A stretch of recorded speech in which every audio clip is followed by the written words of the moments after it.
Over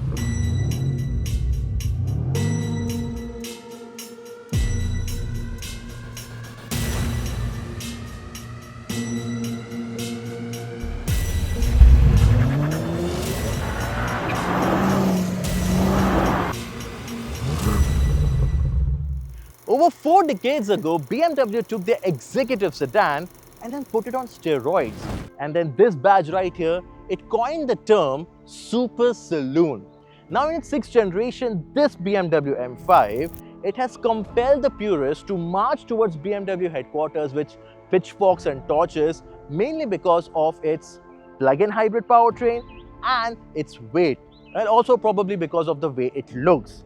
But you must have seen so many memes on the internet already comparing this M5 with ridiculous things such as heaviest Humvee, even the American pickup trucks, and even the yachts and small airplanes. But all those jokes aside, we have actually driven this new M5 in India at India's only Formula One racetrack, the Bud International Circuit. So we know how it is to drive on a racetrack, we know how it is to look and how the cabin is like.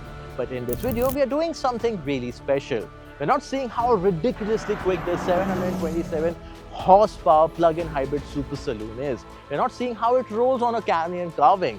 We're actually seeing how this new generation BMW M5 is to live with. And we're actually seeing the Clark Kent side of Carl L.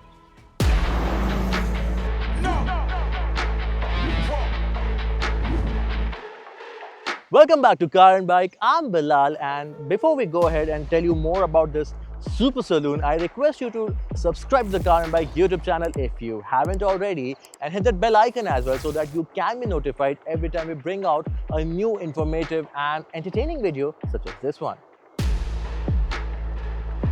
Over the 4 decades, the defining factor of the M5 has always been its powertrain, which it carries over the standard 5 series. Now, the first M5, the E28 M5, it made use of a straight 6 engine for the first time, which was derived from the Grand Touring race cars from that time. It was also the most powerful and the fastest sedan of its time. Then came the E39 M5, which was again one of the most renowned and still favored M5 of all time. It made use of a V8 for the first time, and I hope you have seen the commercial of the M5 back in the day. So if you haven't, you should actually head on to YouTube right now and see the land speed rocket M5 commercial. It's a 65-second video and I'm definitely sure you won't regret it. It just shows how capable the M5 used to be. Then came my favorite M5, the E60, and that one, it made use of a V10 for the first time. Yeah, a V10 in a family sedan, and not just any V10. This V10 was derived from BMW's outing in Formula One at that time. And the next 2 generations, the F10 and the F90, they switched back to the V8s, but the twin turbo V8s made them more powerful than before. And the last one, it also had an all-wheel drive setup for the first time. Now the reason I'm telling you this is because, as I mentioned earlier, powertrains have always been the defining factor for the M5 over all 4 decades and over all the generations. And so when this generation, the current generation M5, when it switched to a plug-in hybrid powertrain, it made a lot of people angry. But with this newer powertrain, which is electrified, does it still hold that title of being a super saloon? And the simple answer to this is yes, it is. It still is a super saloon. Because again, as I mentioned, the legacy of the M5, every generation had a unique powertrain which was unbelievable at that time. So this one, switching to a PHEV, a plug-in hybrid powertrain, it's not a bad thing at all. And bear with me as I try to justify this over the next few minutes. Firstly, this is the most powerful M5 till date. As I mentioned earlier, 727 horsepower and around 1000 Newton meter of piston force. This colossal power comes from the 4.4-litre S68 twin turbo V8, which sits under the long bonnet and has been doing duties in many M cars over the last few years now. Now, this being a proper plug-in hybrid, there's also an electric motor fed by an almost 19 kilowatt-hour battery pack. So you can actually drive this M5 for almost 70 kilometers without using a single drop of fuel.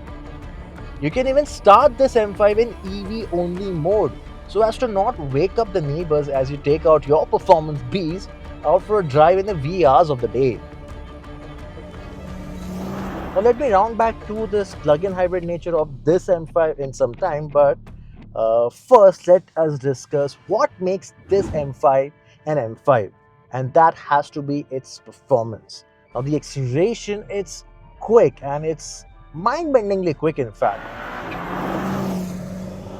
The way, no matter what speed you're doing, when you push onto the accelerator, it will definitely make Barry Allen doubt himself. Wow, two DC references so far. Nice. And but moreover, this is a 2.5-ton super saloon. Despite weighing almost as much as a mountain, the way it accelerates, it's like bending the laws of physics. Now we have driven the i5, the new i5, which was launched for the first time with this generation of the 5 series, and that one it has close to 600 horsepower and 800 Newton meter. So it's down on power compared to this one, and it feels definitely quicker off the line owing to its electric nature, of course. But this one, the V8 powered M5, this is the real deal. It accelerates brutally, and it accelerates unlike anything else on the road. Now the 8-speed automatic gearbox used here, it's very familiar again. It has been doing duties across various models for quite some time now. But here in the M5, its nature is slightly different. It has a very brutish nature. It accelerates when in the proper mode, and when you are gunning for it. Gunning is the right word because it actually feels like using a shotgun. The way the gear shifts happen, it it's brutal. It's like hammering in a nail. It's that hard, and it actually does justice to this nature of the V8, because if it was mellow, it would not have felt as good when doing acceleration run in the Super Saloon. Another specialities of the M5s over the generation have always been the fact that they were technological tour de force. BMW managed to use all the technologies available at that time in their cars, and that made it a bit technical actually. If I remember correctly, the E60 M5, it used to have 7 settings, 7 levels of setting for the traction control. So even here you have track mode, road mode, and sport mode. This is an M5, there's no eco mode here, and that's a good thing. No gimmicks. But when you are driving, there's another button over here that's called setup. Now in this setup, you have control over drivetrain. That's how responsive your throttle is. Then there's energy recovery for the battery management system, and that feels like out of place over here because that's something you usually see in an EV, but it's present over here. Then there's chassis, which controls your ride quality. Then there's steering, and there's also how aggressive you want your brake. And there's just two settings over here, comfort and sport. Moreover, you get all-wheel drive. There's all-wheel drive in sport mode as well, and you can actually switch on to the rear-wheel drive only mode. But this one might become undrivable. So as I said, there's a lot of things that you can control through the touchscreen, but luckily you don't have to do it every single time. This being an M, a proper M, you get two M buttons on the steering wheel. M1, you can configure your settings which you want for, say, your canyon run on your weekends. And then you can switch on to the M2 for your track days. But if you're driving this one in and around the city for your daily commutes, you can always leave it in the comfort. And that's where the split personality of this M5 comes in.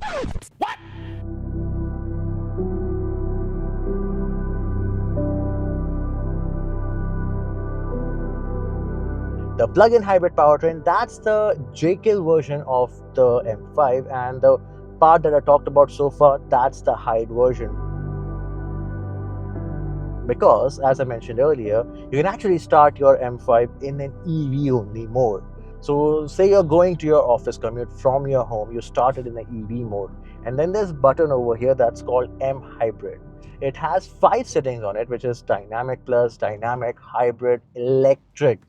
Yeah, electric mode for an M5. It's unbelievable, and that's what raged so many people when this one came out. But the good thing is, when you're driving this M5 in the EV mode or the hybrid mode, it behaves like a proper hybrid. Like you're driving a Camry actually.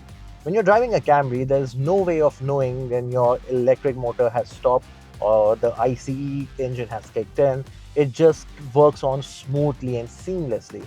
It's the same case over here. The only difference is this one, when the V8 kicks in, it sounds or it feels like a proper LMP1 race car.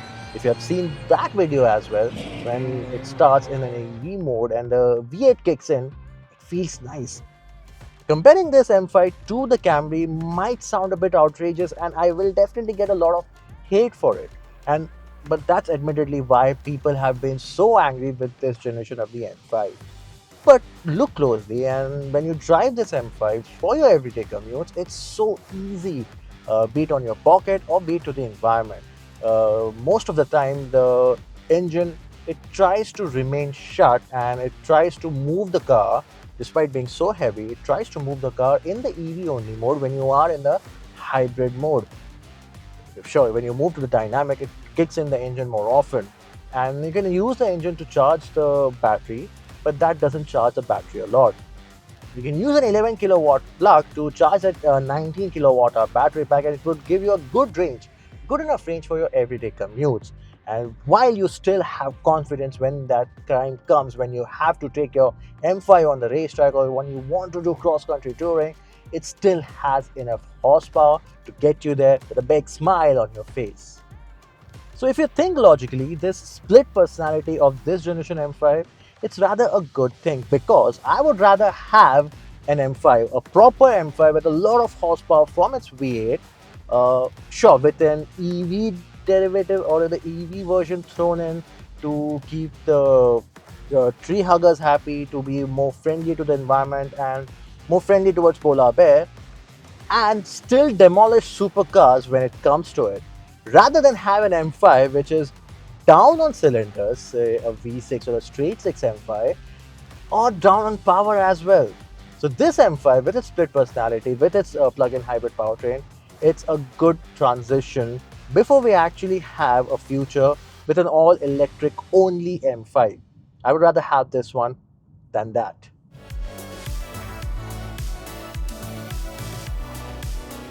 Well, at the end of the day, this new G90 M5, it has more to it than meets the eye. Is it still a super saloon, you may ask? Well, yes, it is in all cases and circumstances, because the M5, it wrote the book of super saloon, and this new M5 in its plug-in hybrid avatar, it's still rewriting it, because an M5 in all its fundamentality, it's supposed to be comfortable doing office commute. It should be comfortable taking a family of folk across country in all its comfort. And when taken to a racetrack, it's supposed to demolish the ego of all the supercars out there without skipping a beat. And this M5, it can actually do it all. And then there's the pricing. At 2 crores ex-showroom, it isn't exactly cheap and still doesn't offer the same level of luxury that you can actually get in a car at the same price point. But then consider this. The last Huracan that you can buy in India, it came with a V10, a bigger engine, but it made less horsepower than this, and yet it costed twice as much. And yet it sat half as many people as you can in the M5. Doesn't that make this a big bargain? But yeah, sure, the M5, it's not as flashy and flamboyant, and it won't turn heads as a raging bull would. But then that's the whole point of owning a sleeper super saloon, right? Because Clark Kent, he doesn't really want the world to know how super he really is underneath. And that's all from me in this video. That's the BMW M5. This is Bilal signing off. Until next time.